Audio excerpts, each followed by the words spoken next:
Hello, welcome to a new video. Today we're gonna take a look at the Rapidash with the new move Wild Charge in the Open Great League. We're gonna take a look at the normal variant here again as well. If you have not seen the video earlier on for the Open Multi League for this Pokemon, then definitely check that one out as well. Yeah, we're not gonna take a look at the Galarian form because the Galarian form, at least on paper, looks way worse. We might have already hit a stream at this point already with this one, but we have to see about this anyway.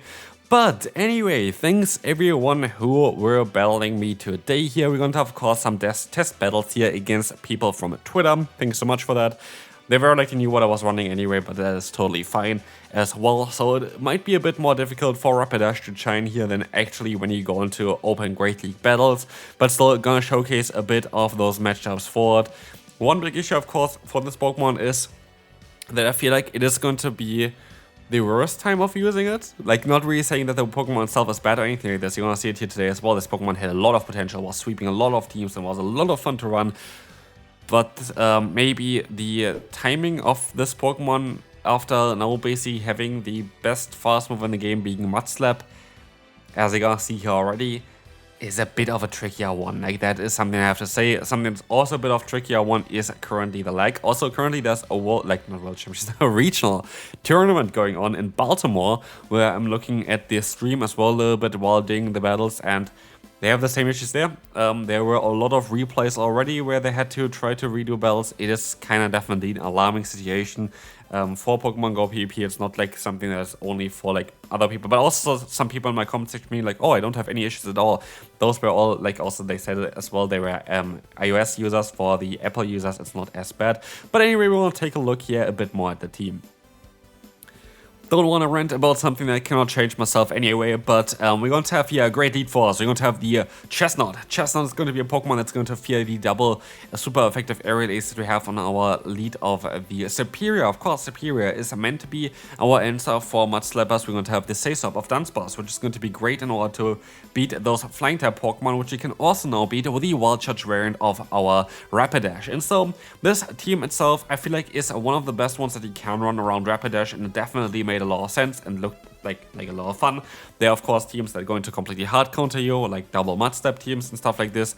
But here you saw me as well even swapping out of my Pokemon to go into my Superior here against the opponent's Chestnut, and does not really make too much sense on paper maybe, but we have two great answers for this Pokemon, and I kind of just want to get some shields from the opponent here by going for Aerial Ace and just, yeah, playing out the matchups with my Superior, because I feel like two-shield variant of Rapidash is basically the way to go for this Pokemon, as we have access to the move Flame Charge.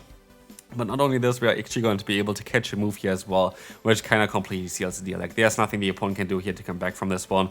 And one more thing as well for this Pokemon, I was thinking about going for Drill Run and Drill Run and Wild Charge basically, but it doesn't really make too much sense on paper, I would say. So I would recommend you to go for the moveset that we have here right now as well. And there's always this one thing as well. I try to build teams to counter mainly the meta that you encounter. And then there are like those few people here that think that they are funny and run Magby and War Turtle and off-meta Pokemon that completely destroy me, and don't get me wrong, I love playing against stuff. Like, so here to Mr. Andy, I also know that they have a ton of very spicy Pokemon, and I always like to battle against you, so shouts to you as well. I also appreciate all the battles that you sent in before, I think, as well. I love this type of content, don't get me wrong, but a lot of times they are going to be able to beat my teams because they are meant to build against the meta and not against a Magby. So Magby, by the way, a Pokemon I really would like to take a look at as well for the Open Great League against, or like Magmar. We actually have battles to showcase, but we have no way of winning this battle here. We got completely hard-walled by Absolute Spice, and like, what the hell is going on here? We're going to have a Salamence against us right now, and there is nothing I can do here. I was hoping that I can still outspeed them, which is the only way of really having a shot here of winning this battle. Turns out we are not, and so yeah, this is going to be a good game here. Well played, fun Pokemon, shouts to you, cool team there. But of course our team is not really meant to beat those things. But we're meant to beat something like a Carbink, and that team here basically is kind of built to also deal with Carbink. We have a lead that's really good against it. We have a Sasop that's kind of neutral against it and can bait it out. And then we have a Pokemon in the back that is really weak against that. The Pokemon that's really weak is going to be currently on the screen, which is going to be the Rapidash. But Rapidash is Also very good at completely destroying Ferrothorn. Like 4 Incinerates to knock out an Ferrothorn, like 4 fast moves to knock out a Pokemon is quite ridiculous, especially such a bulky Pokemon like the Ferrothorn. But of course a double super effective Incinerate boosted by of course a stab bonus as well is just ridiculous. And also we're gonna see a ton of damage coming through here against the Carbink, which is gonna be great as they're going to have the Decidueye in the back. And I don't really have to tell you that I of course at this point already know that this battle is over, because we have a normal type, which is going to double resist the ghost type damage of Astonish. We're going to have another Pokemon here as well in the Superior, which is going to have super effective coverage in Aerial Ace. And so there's not really a lot that the opponent can redo here, right? So yeah, we're in a great spot. Like, we're definitely in a great spot. There is not really a lot that I can do about, like, that the opponent can really do about this, because we are just going to be able to go ahead, go for that Rock Slide, get some damage off, and it's now down to Superior against the Carbink. We can take a hit, the opponent can't, and they're running Power Gem, and they decide to forfeit, which is totally fine here. Next opponent, also kind of known for running a lot of times some Spice, and we're going to have some Spice here. We're going to have the Crocodile, which is a great lead for us. And someone also apparently played the community day today, I would say, which is going to be another Rapidash here against us, the other form now. I could have also went for both Rapidash in one team, which I also thought about, and then I looked at my starters count and I saw, oh, I can only build one of them. And so I decided to go for the normal Rapidash here again. But also, a lot of people are mostly going to have a shiny variant of this Pokemon on thumbnail, mainly, by the way, to have just distinguished to the Ultra League thumbnail that I have as well. For like some people always are wondering, okay, sometimes I have the shiny Pokemon on thumbnail, sometimes not. It just depends on if there's something else that kind of correlates to it. But anyway, you're going to see here the opponent having a normal Ponyta as well. I actually had this one built before as well, the normal Ponyta, this one here for the Open Great League. Actually, this Pokemon got buffed a bit compared to even the evolution, because this one has Swift, the evolution has Body Slam. Before Body Slam was better, now Swift is better, and so Swift is kind of cool on it. Kind of one thing that really annoys me about the normal Ponyta here is it's a pure Psychic type. If it would be a Psychic and Fairy type Pokemon, it would be so much better, because then you have super effective coverage, or like stab coverage as well in the play rough there. But still, you're going to be in such a great spot here of winning this battle. Like, there's nothing the opponent can do here. But still, Ponyta got a bit of a buff, but I really wish it would be also a part Fairy type Pokemon already as a pre-evolution.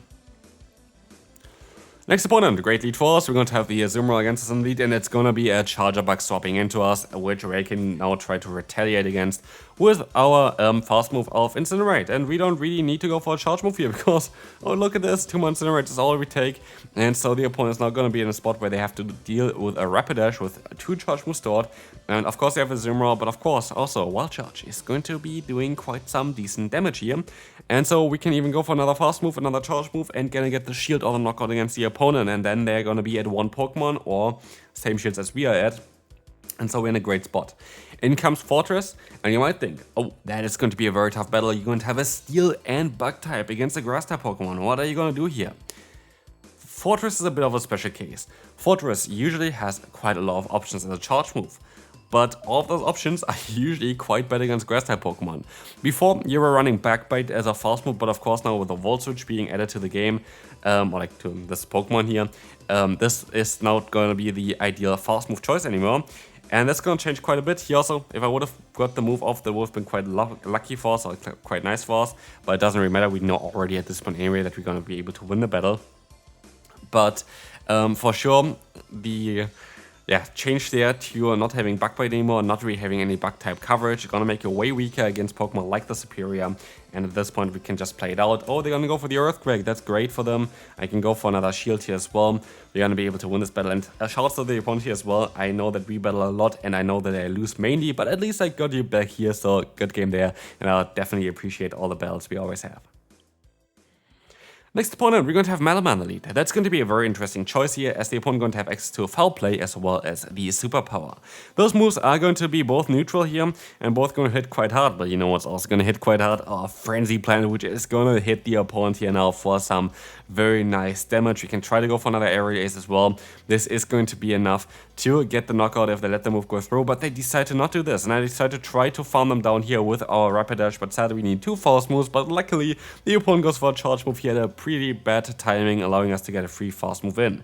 In comes the Germnaa, and you might think, okay, why is he not going to go for a charge move now?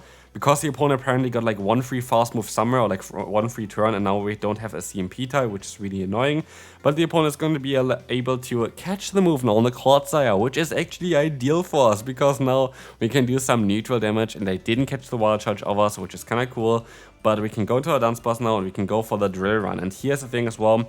The opponent usually needs a bit more energy than we do to get to charge moves, and they're forced to use a shield here, which is quite hilarious. We can take a hit here and see how much it's going to do. It's going to be an Earthquake. It is not going to two-shot us. And this is going to give us the very crucial information that we're going to be kind of fine here, because we are not needing any shields on this Pokemon. And even the Azumarill, which is coming back in here, as long as we can hit like this drill run, we're going to be fine, as this is going to allow us to get them into range for one Superior's Frenzy Plant, and as they are forced to go for a charge move against me, unless they want to go down from the dance spot, they're not going to be able to get 2 Ice Beams against our Superior, allowing us to easily win the battle, as now we are going to be able to let the move go through, even if they want to undercharge, which they don't. I would be always able to get to another move here with my Superior, as we need 6 fast moves to go for one Frenzy Plant. The opponent needs 5 fast moves, which is basically 7 of our fast moves to go for 1 Ice Beam, and so we're always going to be able to outspeed them here and win the battle. Next opponent, we're going to have the Clodsire in the lead, and here's the one thing which I actually like and hate at the same time. Clodsire has 2 movesets that are both equally common and both equally decent, which is either the move of Sludge Bomb here or the move of Stone Edge. Sludge Bomb, infinitely worse than Stone Edge for us. Going to be also know what the opponent has here, but it is what it is. We're going to be able to go for another Frenzy Plant, going to be able to do a ton of damage and try to go for the roll out down now against the opponent. Let's see if this is going to work for us. You're going to see the Earthquake coming through. We are going to see also now the Feraligatr coming in, but here's one thing. If you saw there correctly, we got a 1 free fast move in, and that is going to be quite crucial, because we need now only 9 turns to get to our charge moves, while the opponent needs 10 turns to get to their charge moves, which is going to allow us to outspeed the opponent usually here. And as long as we're going to get them kind of low, I'm kind of happy, because now, then Rapidash can maybe even sweep endgame. We have to see what they have in the back though, as Feraligatr is going to be definitely a Pokemon that I didn't want to have against our Rapidash, but apparently they have a triple hard counter team, 2 Rapidash here in the lead, which is not going to work out for us at all, of course, because we have no target for this Pokemon. It's just basically fodder, but still, we are trying our best here to still come back from this horrible matchup for us. And yeah, we are not going to be able to, because at this point, the Marowak is just a bit too strong. I don't have enough health on my lead anymore. But honestly, like, there was nothing I can do with my Rapidash, so I was basically battling with 2 Pokemon here, so I couldn't really be too mad about it. And good game to the opponent. We can move on to the next one. Final battle of today. And again, we have an Hawlucha here for whatever reason. Like, this is going to be a matchup that I definitely do not appreciate, as our Pokemon Elite is going to be bad against it, as our Pokemon as a Say-Sub is going to be bad against it. It's a very unique Pokemon that actually has quite some decent play in the current meta, I have to say. Not good enough to really make it working in like play Pokemon tournament kind of style yet. I think it needs a better fast move for that, but it's a cool Pokemon, definitely. I have this Pokemon as well, got it traded at the EUIC 2 years ago at this point.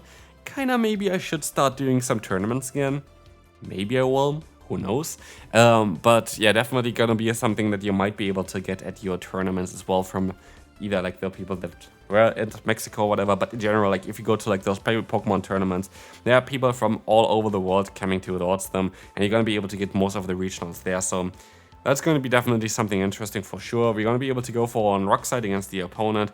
This Rock Slide is going to be able to knock them out, and we're going to see here Marowak coming in, and you might think this game is over, we are not going to have any chance. The opponent has an energy lead there as well, they have a shield lead, and we have a Rapidash. How is it going to work? We're going to get a shield here, and now we're gonna go for all of those Wild Charges. We still need 2 more fast moves to get to another one. And here's the cool thing about Rapidash, it has the same pacing as Fly, Flame Charge, Talonflame. And so we're gonna be able to get to this one just barely in time. And a +1 Wild Charge is easy enough to knock them out. And so this is going to be it for this video. Hopefully you enjoyed this one. If you did, feel free to leave a like, and I'll see you then.